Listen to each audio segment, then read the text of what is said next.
Welcome to my channel.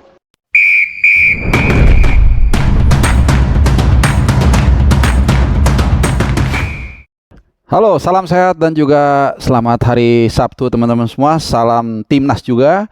Ya, di kesempatan kali ini mudah-mudahan nggak terlalu mepet ya. Gue akan bahas atau sedikit memberikan preview terkait dengan pertandingan matchday kedua di grup A di AFF Under-19 Boys Championship 2024. Nah, itu nama lengkapnya panjang ya. Tapi nanti gue bilangnya AFF U19 saja biar gampang. Oke, jadi nanti malam jam 19.30 kita akan menghadapi Kamboja di pertandingan kedua. Ya, tentunya sebagian dari kita sudah melihat juga bagaimana penampilan pasukan Uda Indah Safri di pertandingan pertama.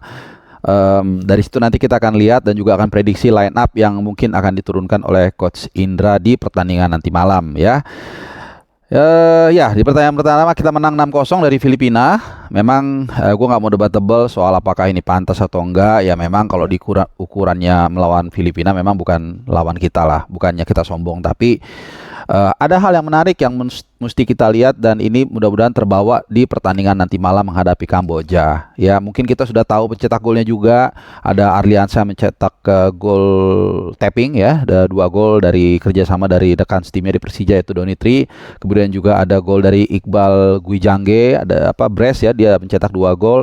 Kemudian juga dari satu lagi dari siapa? Dari Kadek Karel ya melalui tandukan ya kalau nggak salah. Kemudian juga satu lagi tentunya dari Jens Raven. Nah tapi mungkin yang luput dari pengamatan kita adalah ini gua coba agak sedikit routing ya. Ternyata teman-teman ya dari 10 pemain outfield di luar penjaga gawang Ikram itu semuanya terlibat dalam gol. Semuanya kecuali Arkan Kakak. Ya termasuk juga ini kalau gue catat Tony Firmansyah yang terlibat dalam gol keempat ya, golnya Iqbal ya, walaupun asisnya dari Buffon tapi kipasnya pertama kali dari sisi kiri ya, itu dari Tony Firmansyah. Sementara sisanya kalau kita lihat ya seperti yang gue bilang tadi, Arliansyah cetak brace, kemudian Rizky Afrizal juga memberikan 1 assist di gol ke-6 buat Jens Raven, kemudian Donitri jelas 2 assist, kemudian juga Vigo terlibat dalam gol ketiga, assist kepada Kadek, kemudian juga siapa lagi Buffon itu terlibat dalam gol keempat, golnya Iqbal ya. Jadi luar biasa, ini yang mungkin luput dari pengamatan kita. Jadi again, kalau kita memberikan paparan, kenapa gue bilang dengan style ya, walaupun banyak yang gak setuju dari kalian di kemenangan pertama, karena kalau gue lihat teammate-nya jalan. Gue gak ngerti ya orang yang bilang, sekali lagi gue gak ada tendensi apa-apa, bagus gue bilang bagus, jelek gue bilang bagus. Menurut gue ini adalah satu data dan fakta yang memang sekali lagi kita berbicara berdasarkan data dan fakta ya, bukan hanya opini dan juga emosional. Karena kita lihat, bayangkan hampir semua terlibat dalam gol ya. Kecuali tadi itu Arkan Kakak. Nah nanti dari sini kita akan berbicara soal juga prediksi line up ya dari review di pertandingan pertama. Jadi ini menunjukkan bahwa kolektivitas ini berjalan dengan baik. Maka gue bilang di pertandingan nanti malam melawan Kamboja, kolektivitas ini harus bahkan ditingkatkan ya, karena di pertandingan pertama Kamboja itu juga kita lihat walaupun babak pertama mereka shaky, kebobolan 3 gol dari Timor Leste, tapi babak kedua mereka menunjukkan mereka punya kemampuan untuk mencetak gol. Nah, jujur, gue berharap ada perlawanan dari Kamboja di pertandingan nanti untuk melihat kali ini yang belum diuji adalah 2 sebenarnya. Penjaga gawang, ya, Ikram dan juga Arkan Kakak yang belum beruntung menurut gue. Ya, karena kalau dibilang dia nggak memberikan kontribusi, nggak juga ya. Kalau nggak salah tuh golnya Arliansyah yang ke berapa ya? Yang pertama bahkan ya, yang pertama itu juga karena ada pergerakan tanpa bola dari Arkan Kakak. Sebenarnya dia mencoba untuk menyambut, tapi pergerakannya itu intinya membuat ada ruang sedikit leluasa bagi Arliansyah untuk menyambut crossing dari Donitri ya. Jadi menurut gua ya nggak mungkin lah bermain sempurna 100% semua bisa terlibat dalam gol. Ini aja udah bagus menurut gua. Maka kalau kita bicara prediksi, maka line up yang akan diturunkan di pertandingan kedua itu harusnya tidak berbeda jauh, bahkan sama persis. Mungkin satu isu atau satu pertanyaan yang ingin, atau satu area yang ingin kita lihat, atau satu sosok adalah penampilan dari Jens Raven. Nah, kalau prediksi gua, sabar dulu Jens Raven.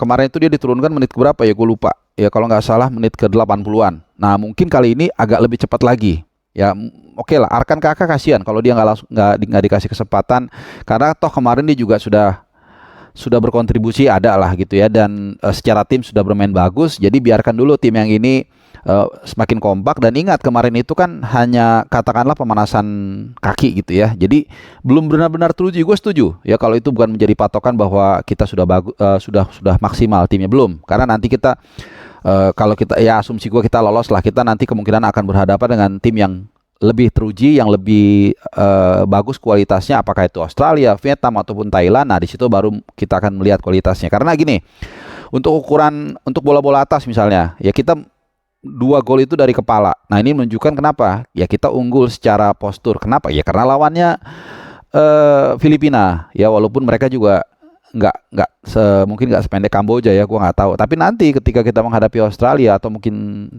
Thailand, Vietnam yang fisiknya lebih bagus dan lebih tinggi, memang ini akan diuji di sana ya. Tapi sekali lagi, menurut gua harusnya Indra Safri tetap memberikan kesempatan bagi tim yang sama, sekaligus juga membuat itu tadi supaya mereka juga jangan baru mulai panas, baru mulai dapat ritmenya, kemudian diganti hilang lagi. Nanti pertandingan pas knockout stage mereka malah kehilangan momentumnya. Mungkin pertandingan ketiga dengan asumsi di pertandingan matchday kedua ini kita menghadapi Kamboja nggak ada masalah, bisa ngalahin mereka. Nah, baru mungkin lawan Timor Leste agak 2-3 pergantian, mungkin juga Jens Raven bisa dimainkan dari pertama, itu gue setuju. Jadi sabar untuk Jens Raven, jadi indah pada waktunya. Dan mungkin gue nggak tahu dari tadi apakah gue juga udah nurunkan prediksi line up. Yang jelas kalau gue Jens Raven cadangan dulu, sabar, tapi nanti mudah-mudahan dia diberikan kesempatan main lebih banyak lagi ya, karena bagaimanapun juga gue yakin banget Jens Raven ini kan adalah pemain naturalisasi atau pemain diaspora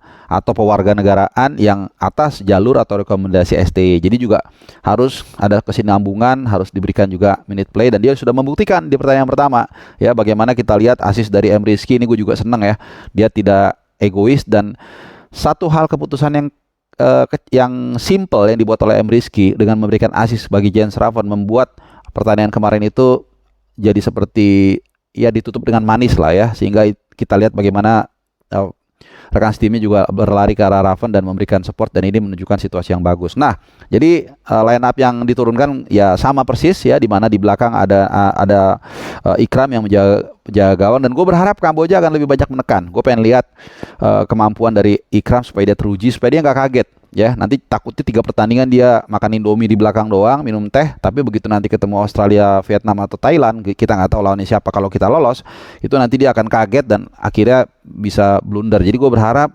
ada serangan-serangan juga dari Kamboja sehingga membuat Ikram juga lebih teruji ya. Di belakang ada Iqbal, Kade Karel, dan juga tentunya Alferizi Buffon. Nah, di tengah duet Tony Firmansyah dan Vigo Dennis itu nggak akan tergantikan, gue rasa bagus. Meskipun agak aneh ya, karena Vigo itu kuat di kaki kiri tapi dia main di MC kanan, tapi it's okay. Kemudian ada Mufli Hidayat di kanan, Doni Tripamungkas sudah pasti di kiri dan juga sebagai kapten tim. Dan kita akan tunggu ya kerjasama antara sesama pemain Persija tik-tak dengan Aryansyah. Kemarin mereka berdua ya, ini keras satu tim ya, kompak, jadi masing-masing memberikan 2 assist dan 2 gol, dan dengan 2 orang yang sama gitu ya. Dan juga M. Rizky di kiri dan Arkan Kakak. Nah, ini kesempatan ya, kalau menurut teori gua gitu ya, kalau kemarin dia udah coba gagal, harusnya kali ini dia kalau dikasih kesempatan dia bisa berhasil. Dan gua rasa pelatih tahu itu. Toh kemarin dia juga bukan main jelek atau maruk atau apa, enggak ya, hanya belum beruntung aja ya, karena memang ya 11 tim nggak mungkin 11 saja cetak gol, kecuali mungkin nanti lawan Brunei Darussalam ya, itu juga kadang-kadang belum tentu. Biasanya pasti cenderung striker yang akan lebih banyak menciptakan gol. Jadi itu tadi line up-nya sama persis menurut gua ya, perkiraan gua, dan kalian mungkin ada perkiraan yang lain, silahkan komen. Dan terakhir sebelum gua tutup, gua ada giveaway, sekali-sekali gua kasih apresiasi lah buat kalian yang sudah setia mendukung channel ini. Ada nih topi merah putih. Nah, gua akan berikan hanya cuma 1 masalahnya. Dan ini bisa kalian pakai mungkin kalau kita masuk final U19, atau mungkin nanti pas 10 September di Gelora Bung Tomo pas tim nasional senior menghadapi Australia. Yang pasti Kuisnya gampang aja, gak usah susah-susah. Sebutkan, tebak siapa pencetak gol terakhir di pertandingan nanti malam antara Indonesia dan Kamboja. Ya, tulis aja di kolom. Nanti gue pin. Ya, jadi kalian jangan nulis di kolom kalian. Gue akan bikin, gue pin di komen gue. Nanti di situ kalian tulis supaya gue gampang ngeceknya kalau kalian ada yang benar. Ya, siapa pencetak gol terakhir? Pencetak gol terakhir pertandingan antara Indonesia dan Kamboja nanti malam. Dan kalau ada yang menjawab yang sama, karena cuma satu hadiahnya, gue akan pilih siapa yang tercepat aja. Jadi jangan nunggu lama-lama, langsung tinggalin dulu jawabannya. Siapa mau Arkan Kakak kayak mau pemain Kamboja, which is gue gak ada yang tahu. Silakan tinggalkan komen.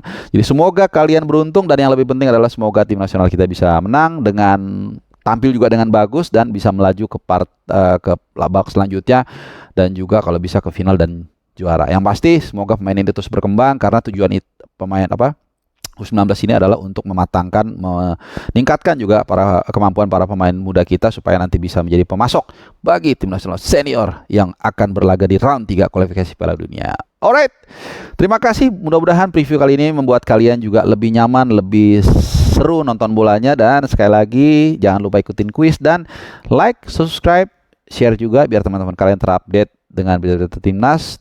Komen kalau mau komen nggak, kalau nggak komen nggak apa-apa, dan jangan lupa nyalakan loncengnya. Terima kasih dan selamat menikmati hari akhir pekan Sabtu ini bersama keluarga atau pacar atau siapapun. Salam sehat.